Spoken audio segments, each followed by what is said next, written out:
ሰላም ጤና ይስጥልን አድማጭ ተመልካቾቻችን ከቶፕ ትንሽ ኔትወርክ ዕለታዊ ዜናዎችን ይዘን ቀርበናል። በቅድሚያ አርዕስቶቹን። የልማት ባንክ 3 ስትራቴጂካዊ ሹመትን አደረገ። የኢትዮጵያ ብሔራዊ ባንክ በኢንሹራንስ ኩባንያዎች ውስጥ ተጽዕኖ ያላቸውን አመራሮችና ባለአክሲዮኖች የብቃት መመዘኛ የሚወስን አዲስ መመሪያ ወጥቷል። በቂ እውቀት ሳይኖራቸው ለስራ ወደ ውጭ ሀገራት የሚሄዱ ዜጎች ለከፍተኛ ጫና ተጋላጭ መሆናቸውን በጥናት ተረጋገጠ። አዲስ የተሽከርካሪ ሰሌዳ መለያ ቁጥር ሊሰጥ መሆኑ ታወቀ። ሩሲያ ለኢራን የድሮን ቴክኖሎጂ አቅርቦት ልታጠናቅቅ ተቃርባለች የሚለው ዘገባ ሐሰት ነው ስትል አስተባበለች። የኢትዮጵያ ልማት ባንክ ከፍተኛ የስራ አመራር እርከኑን በአዲስ መልክ ለማዋቀር ያለመ የ3 ከፍተኛ የስራ ኃላፊዎችን ሹመት ይፋ አድርጓል። ባንኩ ከፍተኛ የስትራቴጂካዊ አመራር ለውጥ ሲል በጠራው በዚህ እርምጃ የፋይናንስ አቅርቦት፣ የስጋትና የውስጥ ቁጥጥር ዘርፎችን የሚመሩ ባለሙያዎች መድበዋል። አይዳር ቂውን የፋይናንስና የውጭ ፈንድ ዘርፍ ምክትል ፕሬዝዳንት ሆነው ተሹመዋል።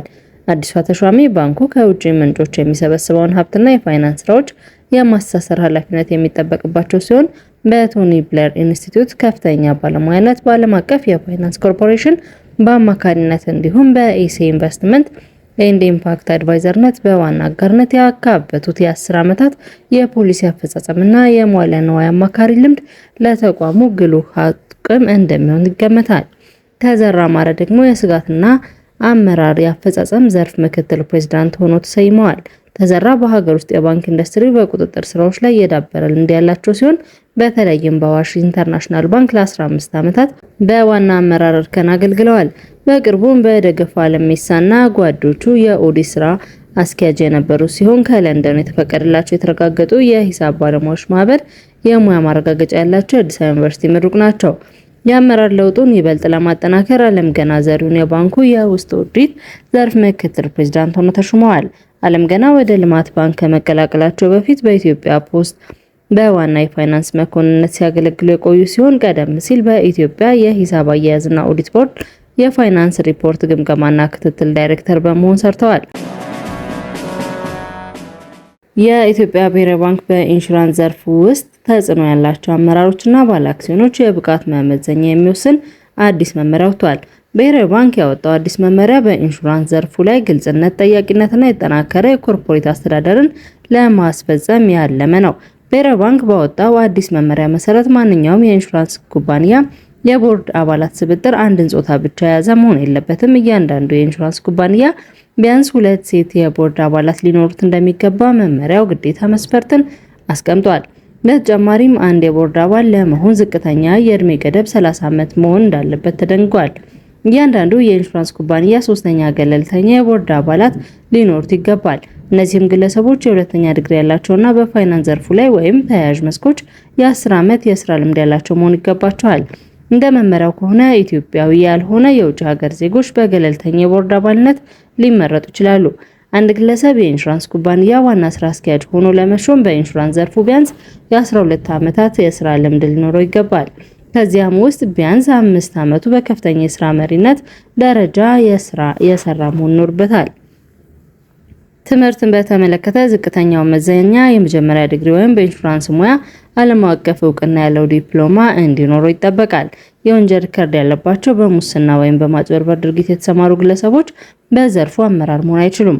በፋይናንስ ረገድም ግለሰቡ የከሰረው ወይም በባንክ ዕዳ ያለበት፣ ንብረቱ የተያዘበት መሆን የለበትም። ኩባንያው ስለ አመራሮቻቸው ብቃት ጥርጣሬ ሲኖራቸው ወዲያውኑ ለብሔራዊ ባንክ ማሳወቅ አለባቸው። እንዲሁም የጥቆማ ስርዓት መዘርጋት እንዳለባቸው መመሪያ ያዛል። የከፍተኛ ስራ ኃላፊዎች ሹመትን በተመለከተ መመሪያው በሚጠይቀው የጊዜ ገደብ ውስጥ ፈቃድ ያልጠየቁ ኩባንያዎች ለእያንዳንዱ የስራ መደብ የ10,000 ብር ቅጣት ይጠበቅባቸዋል። በቂ እውቀት ሳይኖራቸው ለስራ ወደ ውጭ ሀገር የሚሄዱ ዜጎች ለከፍተኛ ጫና ተጋላጭ መሆናቸውን በጥናት ተረጋገጠ። የኢትዮጵያ ሰራተኞች ማህበራት ኮንፌዴሬሽን ለስራ ወደ ውጭ ሀገራት የሚሄዱ ዜጎች የሚያጋጥሟቸው ችግር በሚመለከት በተጠና የጥናት ውጤት ላይ ግምገማ አካሂዷል። ኮንፌዴሬሽኑ በውጭ ሀገር የሰራተኞች ስደትን አስመልክቶ ባስጠናው ጥናት ላይ ግብዓት የመሰብሰብና በጥናቱ የማጠናከሪያ ሀሳቦች ላይ ውይይት መደረጉን የኢትዮጵያ ሰራተኛ ማህበራት ኮንፌዴሬሽን የውጭና የህዝብ ግንኙነት መምሪያ ኃላፊ አያሌው አህመድ ተናግረዋል። በኤጀንሲው በኩል ወደ ውጭ ሀገራት ለስራ የሚሄዱ ዜጎችና ከስደት ተመላሽ ዜጎች ላይ በተከናወነው የጥናት ውጤት ዜጎች የገጠማቸውን ችግርና በአጠቃላይ ሁኔታ እንዲያሳውቁና የሚያጋጥማቸውን ችግሮች ተለይቶ እንዲታወቅ ለማስቻል ከፍተኛ ጠቀሜታ እንደሚያስገኝ ተናግረዋል።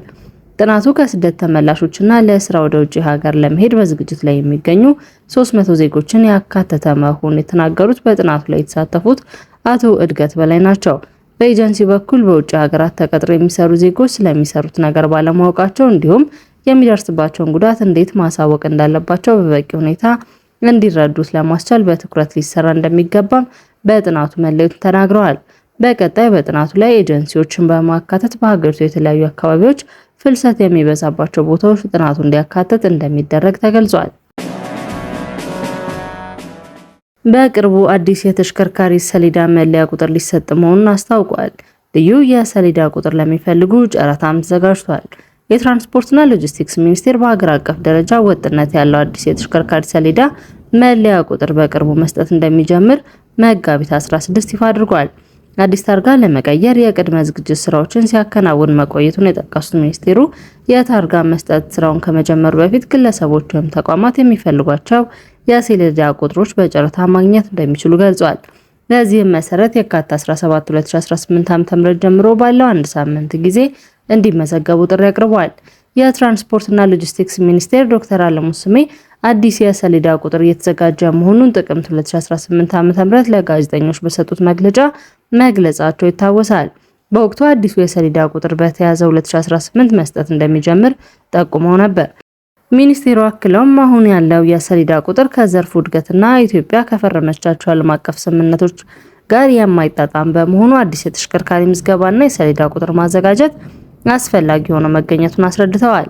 በተጨማሪም አዲሱ ሰሌዳ ስለ ተሽከርካሪው የተሟላና ሚስጥራዊ መረጃዎችን የያዘ ከመሆኑም በላይ ተቆጣጣሪ አካላት በቴክኖሎጂ ታግዘው በቀላሉ እንዲለዩ የሚያስችል መሆኑ ተገልጿል። ሩሲያ ለኢራን የድሮን ቴክኖሎጂ አቅርቦትን ልታጠናቅቅ ተቃርባለች የሚለው ዘገባ ሐሰት ነው ስትል አስተባበለች። ሩሲያ ለኢራን ስታደርሰው የነበረው የድሮን ልታጠናቅቅ ተቃርባለች ሲል የፋይናንሻል ታይምስ ያወጣውን ዘገባ ክሬምሊን ውሸት ነው ስትል አጣጥሎታል።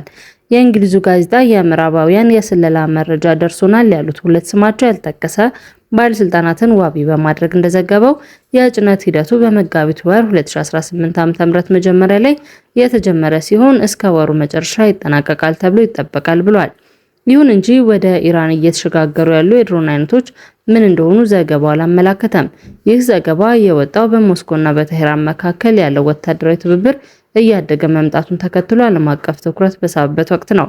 በዚህ ወር መጀመሪያ ላይ የዩክሬን ፕሬዝዳንት ቮሎዲሚር ዜሌንስኪ ኢራን በመካከለኛው ምስራቅ የሚገኙ አሜሪካ የጦር ሰፈሮችን ለማጥቃት በሩሲያ የተሰሩ ሻሂድ ድሮኖችን መጠቀሟን 100% እውነት ሲል ተናግረው ነበር። ይህም በሁለቱ ሀገራት መካከል የነበረው የድሮን ቴክኖሎጂ ልውውጥ አቅጣጫውን መቀየሩን የሚያመላክት ነው ተብሏል። እንደ አትላንቲክ ካውንስል የጥናት ተቋም ገለጻ ከሆነ ሩሲያና ኢራን 2014 ዓ.ም ጀምሮ የድሮን ቴክኖሎጂና የማምረት ጥበባትን ሲለዋወጡ ቆይተዋል።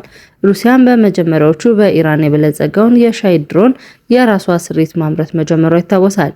ባለፈው ሳምንት ዎል ስትሪት ጆርናል ሩሲያ ለኢራን የሳተላይት ምስሎችና የላቀ የድሮን ቴክኖሎጂን እያቀረበች መሆኑን ዘግቦ ነበር። አድማጭ ተመልካቾቻችን ከቶፕ ኒውስ ኔትወርክ ለዕለቱ ያዝናቸው ዜናዎች እነዚህ ነበሩ። መልካም ቆይታ።